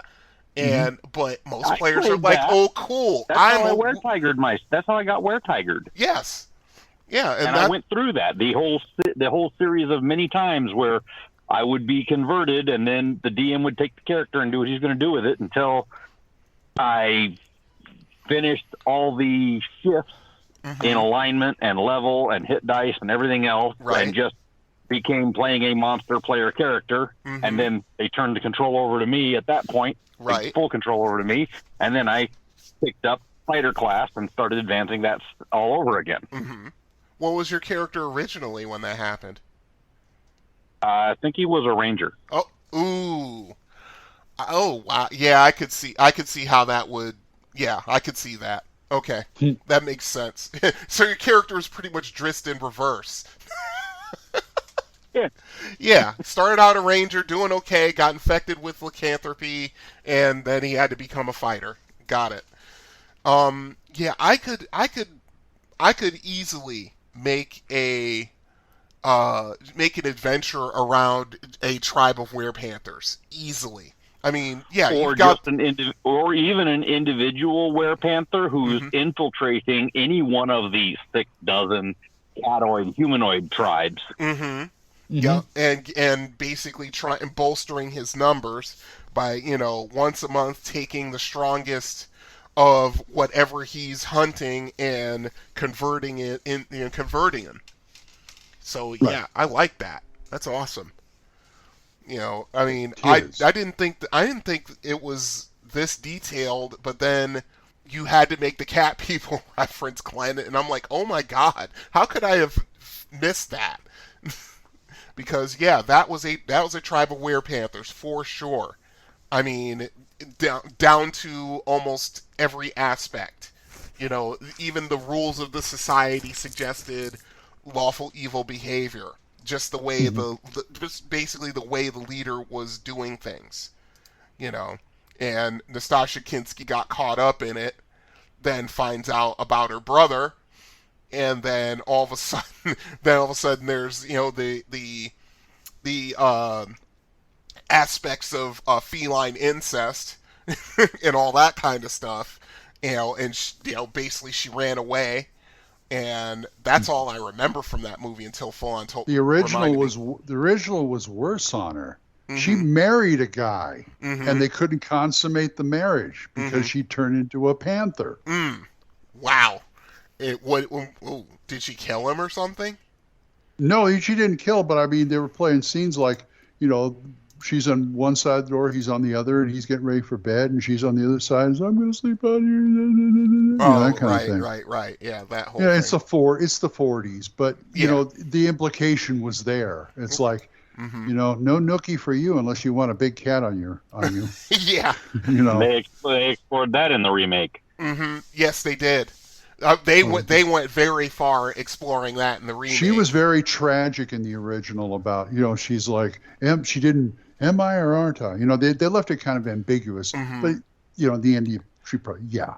I mean, and Nastasha Kinski was like, am I? And it's like, yes, you are. And there's nothing you can do about it. Here's a spoiler. The original ends with her running to the zoo, and the panther in the zoo breaks out and kills her. Oh, that's typical for like a movie of the 40s. That's a really, really weird ending. But yeah, I get it. And yeah, she ended up just embracing who she was, I think, at the end, now that Full On reminded me. Oh, a downer ending, huh? It was the panther with human eyes in the tree. Yeah, that's right. Yeah, it had her. Yeah, it was a panther in a tree, but had her eyes. That's right. Okay. What a movie. Yeah, when that came on cable, oh my god! Because, like I said, they explored very far what you could and could not get away with. Way further than the 40s movie. My god! and gotta remember, I was like, that movie came out in 81, if I'm not mistaken. I think it came on cable in 83. And so I'm 14 years old. I got inspired to put cat girls into anime. Yeah. Anyway, folks, that's the Werepanther. Take it or leave it. Yeah, for sure. Oh. But be sure to eat it before midnight. That's right. Exactly. You know the drill. THACOshammer@gmail.com. Now we're going to go into one of our newer segments, Tomes of Legend. Yes. In a world where adventurers do not follow the rule of burn all the books. You will find Tomes of Legend.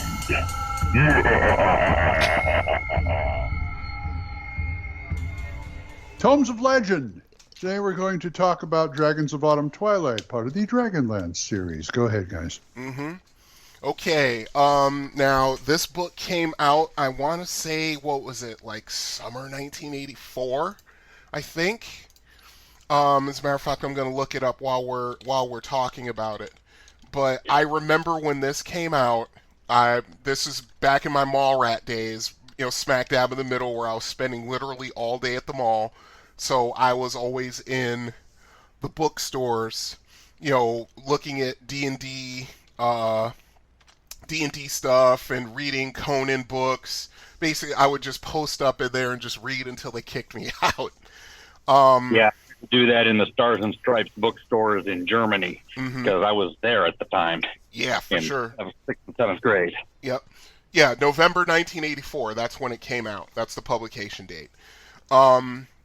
Okay, so I remember this was the D&D book that really got my attention. It was I liked the way it was written. Margaret Weiss and Tracy Hickman. I talk with them every so often on Facebook because they put stuff out. Actually, they're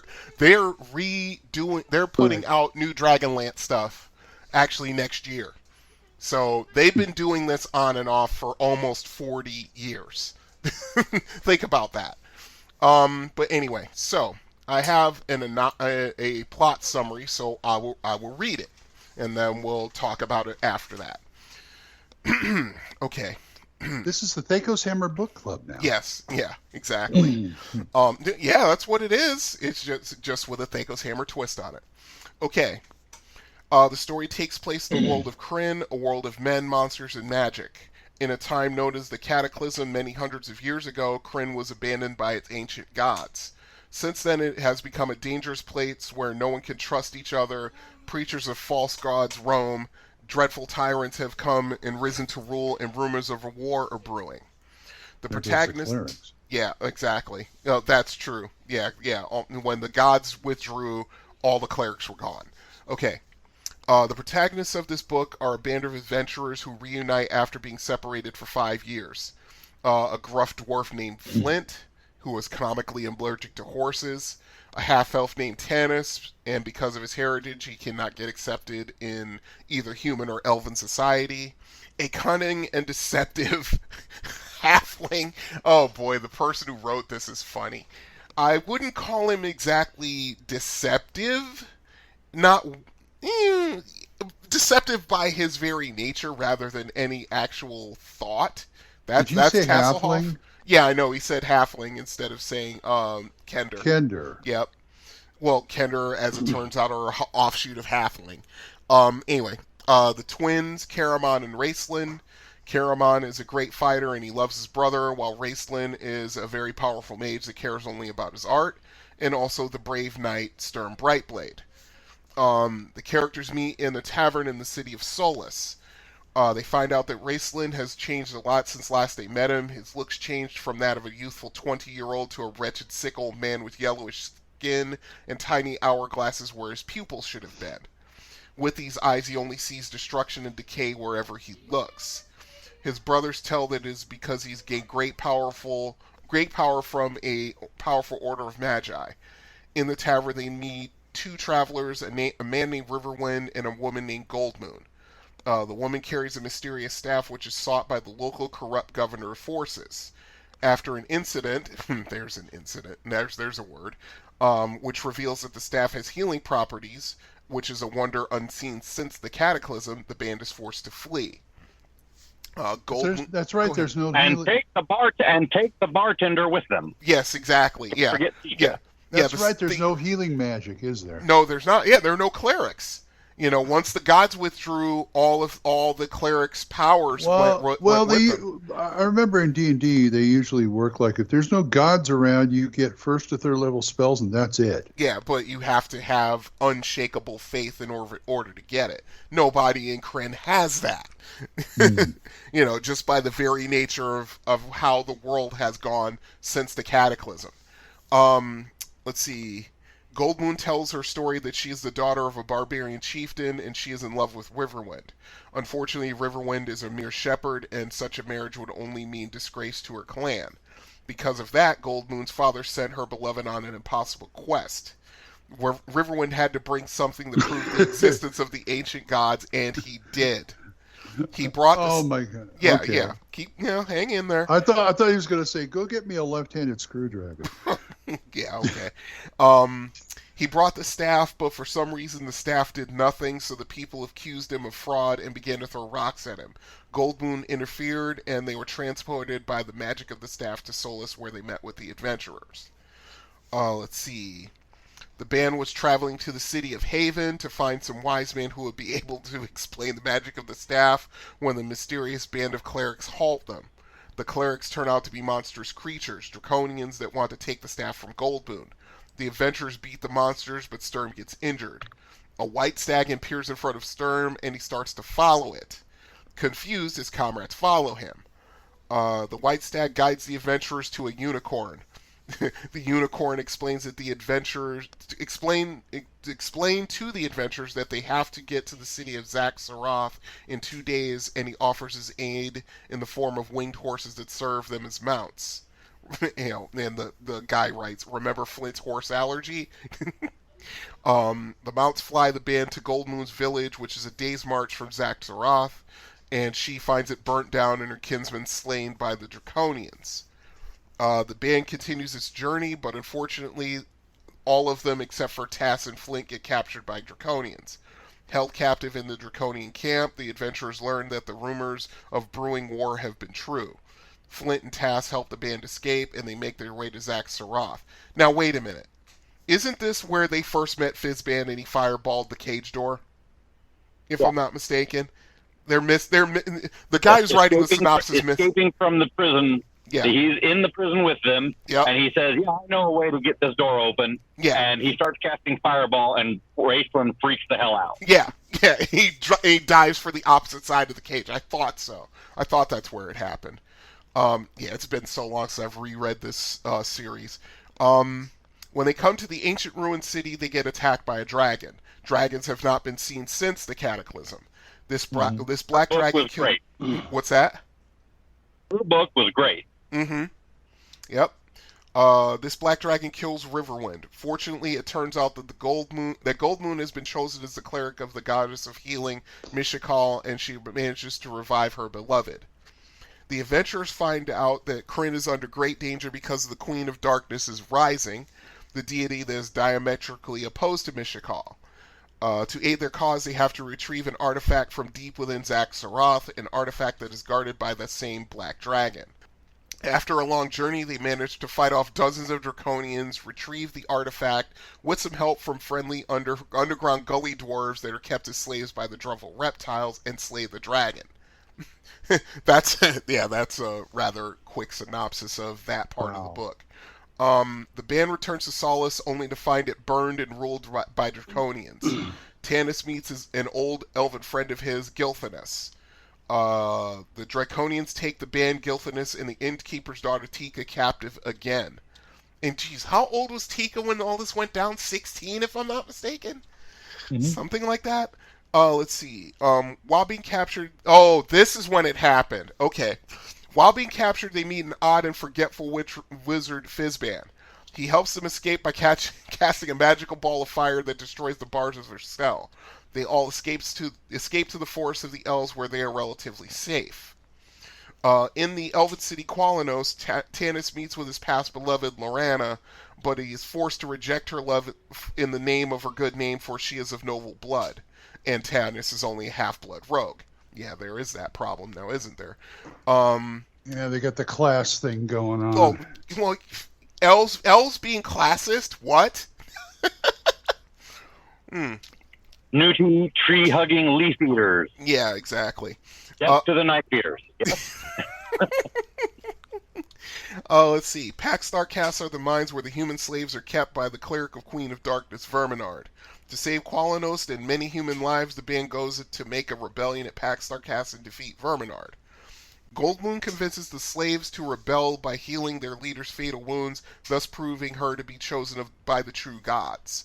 With help from the rebelling humans, some luck, and great bravery, they manage to destroy Verminard and his dragon Ember. For some reason, the wizard Fizzban mysteriously vanishes. The story ends with the wedding of Riverwind and Goldmoon. The battle is won, but the war is still going on. The Queen of Darkness is still rising, and the band still has a long road ahead. The story continues. And this is about 6 of the modules? Yes. Yeah, for sure. Because how many modules was it? Was it 15, I think? So that's where they got the name for Fizzban's Treasury of Dragons for 5e. Yeah. Now they're shoving Dragonlance into 5e. Well, they're apparently going to put they're going to do a whole bunch of different campaign worlds over the next couple of years. So I'm not surprised they're doing. Maybe it'll run better this time. Do yourself a favor. Don't try to watch the Dragonlance animated movie. Do not watch that. No. I watched that on YouTube, and it was time I wish I could have back, because it just wasn't good enough. Okay. Well, once again, this sounds like a soap opera, but go ahead. On Dragonlance, there's no like one-off stories. They're all are, but they don't come in for quite some time. Yeah, because they have. And all the one-off stories lead back to the central story arc anyway, so nothing can happen without the core characters. Yeah, it's a ton of circles, that's for sure. Yeah, I'm just not interested in story arcs. Mm-hmm. Now, one of the reasons I didn't read is because my friends who read it says, "Oh, it's too tropey." It's D&D. It's D&D. What do you? It's taken from their D&D sessions back in the early '80s. Come on. I mean, everything they did, yeah. Go ahead. They were looking for like Ludlum or Salvatore or not Salvatore. No, not Salvatore doesn't come along till '87. Or they wanted Tolkien and that's what they were looking for, some unique characters, but the typical dwarf. I like the books. I like the tropes. They're fun, good stories to read, and the tropes are tropes because they work. Yes. So that's why people trope all the time, and this is a good source of tropes. Well, they didn't say they said stereotypes actually. Stereotypical dwarf, stereotypical wizard, Well, think about it. This was TSR's first novel foray. Yes. Okay. This was their first foray. Of course it's going to be like that. What was the main complaint about Gord the Rogue? You could hear the dice rolling in the background as the story was being told. Well, I'm not knocking that. I mean, that's what I'm not knocking it because I read. I've got the anthologies of the D&D DC comics, and I can hear dice rolling behind those too. Exactly. You can hear the dice rolling behind these novels too. The problem is this, and that's not necessarily a bad thing. No, it's not. That's why I said I'm not knocking it. Sweeping adventure on your table and do things like this. This is what everybody wants to do. Great. It's just that when they then try to invite you to join the table by republishing the adventures they did that got turned into a novel to get turned back into adventures, you can't replicate what brought to you on the table the first time when you played it and got it right. Yeah, I totally agree with that. That was when we talk about, we're going to probably talk about this when we get into Dragonlance itself, because I've just made the executive decision. We're just going to do it because you want to know what? We got a lot of crap because the majority of us didn't like Dark Sun that much. And yeah, there were people who were talking a bunch of crap for about 6 months after the episode aired. And I'm like, you want to know what? Dragonlance has its warts just like every other campaign. It's just that when you compare it to Forgotten Realms has fewer warts. Because most of it comes from the mind of one man or 2 or 3 other people. That's true, but unfortunately, the warts on Dragonlance has to do with railroading as far as I'm aware. the Yeah, modules I know. go. So that's a I don't have a problem with railroading, like I said before. What is a roller coaster? It's a railroad that you want to go on again and again and again and again. Mm-hmm. But the scarier it is, the more you want to ride it. Mm-hmm. There's nothing wrong with a railroad if it's fun. Mm-hmm. Well, yeah, and being forced to play other people's characters in order to play the story out is not fun.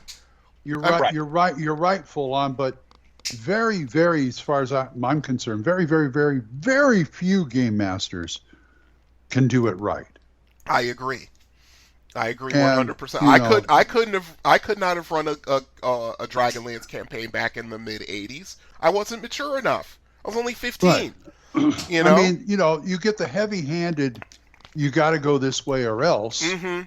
All the time. Yeah, I know. You can't. I'm just stating it for the record here. Right. And so, you got to be really, really good to deal with that kind of stuff. I agree. I mean, I didn't have the chops. Yeah, I certainly didn't. I could do it now because I have enough experience as a DM, and I can certainly. I have no problems in making an adventure that weaves in and out and around what's going on in the main storyline, which is how it should have been done, which was why Dragonlance more or less failed as a campaign world in first edition, because they only put out one book, and then they put out that series of modules, which they were almost universally panned. They were. 90% plus people who play D&D, if you bring those modules up, even back in the mid to late 80s when they came out, they hated them. They absolutely hated them. I mean, I would use them. The book succeeded, the modules and the game setting didn't. Yeah, but the books were fun. Yeah, which I find ironic since they were originally game sessions anyway. Exactly. So it's ironic they won't translate back into something like a module. Well, it could have if they had left it open-ended enough and said, okay, this is what's going on in the main story, and here are ideas that you can use where you can ally with the companions of the Lance here and there. You can be there at the end to help them, or whether overtly or covertly, and that's what they should have done. I mean, they did right by... Go ahead. I say they need to just take the Star Wars lesson. Mm-hmm. Yeah. Star Wars as an RPG takes you as everything that they published, every single thing that they published. Yep, from West End forward. You will not find a single one of the movie characters appearing in them, except for the most, on a hollow message that you see on the background of the wall. Walking by is the closest you get to that kind of thing. Well, actually, there were a couple of adventures that... Go ahead. They don't associate them with them as much as possible to open it up to the, by the way, it's a huge universe and everything is going on everywhere, and all of it is important, not just the big three stories of Han, Luke, and Leia. Correct. Okay? Correct. More than that is going on and everything is important. That's what Rogue One is. Rogue One is a important adventure that has to happen, has nothing to do with everyone else. Right. But nothing else could happen without it happening. Correct. That's how you can successfully just tie in back. Correct. But everything that they published for Dragonlance was just carbon copy and clone, try to play our characters the way we played it, and good luck on making your dice do what ours did. Exactly. That just doesn't. And trying to say it's more of a case of, okay, if they could have done it where it was just they're there to shepherd you along or you assist them doing this. I don't play D&D to help somebody else succeed at the mission. Correct. That is the problem I have with MMOs, where in MMO play, for those that are familiar with it, there's a phase that people go through where they do power leveling, where play with everyone else yet, so they will escort you through all the hard things. All you need to do is sit quietly out of the way and not try to aggro more monsters, and you will get the XP for just being in the party with them while everyone else does things. Right. I used to see that a long time ago. Go ahead, Fawn. And that's why I solo most MMOs. Mm-hmm. No, I understand. I get that. And see, but getting back to what we're originally talking about, which is now, the actual book. Yeah. This was the first one, right? That was the first one, yeah. Dragons of Autumn Twilight, yes. Okay. And now, not chronologically first, but first in publication. Yes. Yeah, because Dragons of Winter Night did not come out, I think, until like February or March of '85. And then Dragons of Spring Dawning came out in like summer of '85, if I remember correctly. But this to me, this is what I was looking for when I want to read about D&D, when I want to read the actual stories, because Margaret Weiss and Tracy Hickman did a wonderful job of taking the major points of what they went through in their game, using them as bullet points as to how to tell the story, and they wove the story around it in such a way that it wasn't offensive, or at least to me it wasn't offensive. I mean, you had a different experience, Glenn, because your friends were all veteran gamers, Right. So they're looking for something. I would not even understand what they were looking for. I played with a lot of homebrew DMs. Mm-hmm. Okay, that explains it. Yeah. But as far as this book goes, as a matter of fact, I'm probably going to reread it again because I have it on my phone. I'm going to probably reread it again just because it's a decent story. I mean, you're seeing all the main characters, and that's the other thing that's difficult, is writing stories with multiple main characters and their various story arcs. I mean, you see Caramon always trying to take care of Raistlin, and Raistlin always disdaining his brother and always looking for ways to improve himself, and he finally finds it at the end of Dragons of Spring Dawning. And you see the love story between Tanis and Lorana sort of making its progression through everything, and it comes to a crisis of faith in Dragons of Winter Night, and we'll get to that because we're going to do that in the next episode. I'm sure we are. Yes, we are. And you see Tasselhoff. The only one who really doesn't change is Tasselhoff. He doesn't really change until like almost at the end of the book. He's always the light-fingered Kender, and who's completely fearless. Nothing scares him, and it's like he only changes as a person towards the end. Flint is sort of changes. David Tasselhoff. David Tasselhoff. Oh God. Now I've got Now I've got he's a miserable hobbit who's just eating burgers on the floor, woefully lamenting the time he ate the party. As most Kender are wont to do, that's for sure. So, when I first read this, back in '84, when I was just about to turn 16, I loved it. To me, it was great. This is what D&D novelization should be. A good story you can, as a player or a DM, and I've been playing for almost 4 or 5 years at that point. I could see the game elements in the background, but it wasn't offensive. As a matter of fact, I'm writing a story right now, and I'm trying basically to do the exact same thing. It's like, this is about a particular character in a particular situation, but I don't have the gaming aspect to lean on. I have to tell the whole story and then let things go, flesh out as I go. So, I can certainly appreciate just, what Weiss and Hickman did, for sure. And I'm glad that they're coming back to Krynn and writing new stories, which is always good. Because they're the ones who do it the best, with a couple of very rare exceptions. Yep. So yeah, that's Dragons of Autumn Twilight. We will do Dragons of Winter Night next episode. Send us an email if you want to talk to us about it. THACOshammer@gmail.com. And voicemail us all the reasons we are wrong. So we can come back on in the following episode and tell you why you are wrong. That's right. Because unfortunately that's what the internet is now. Everyone's yelling at everybody and saying, "No, you're wrong. No, you're wrong." But we can't berate anybody without a phone number. Nope. 405-806-0555. Still, we move into third. And it's time to close the Splatbook. Or should we say the paperback novel? Yes. Yes, the novel. For sure. Or something like that. You want to say goodbye, Full-On? I'll say goodbye, guys. Goodbye. I mean, we just held Ace 10. We're having a wonderful time out here in the wonderful world of It's Time to Snowland. Yeah. Okay. Thank you, Anime Boy. Brian?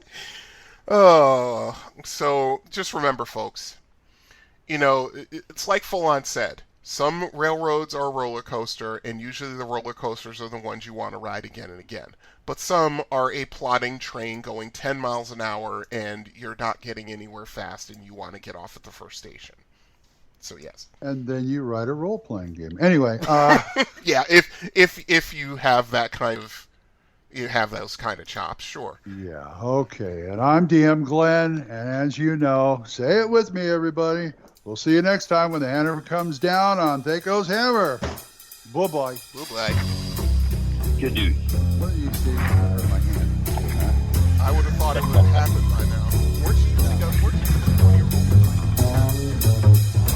THACO's Hammer theme is provided by the Diablo Swing Orchestra. You'll find them on Jamendo.com. All other additional music for this episode was provided by Kevin MacLeod. You'll find more of his music on Incompetech.com. Be sure to visit our website at thacoshammer.info. If you have any questions or comments, email us at thacoshammer@gmail.com. Remember, that's an O, not a 0. You can also find us on the second edition forums at osrgaming.org and at purpleworm.org. Or give us a call and leave us a voicemail at 405-806-0555. See you next time when the hammer comes down on THACO's Hammer.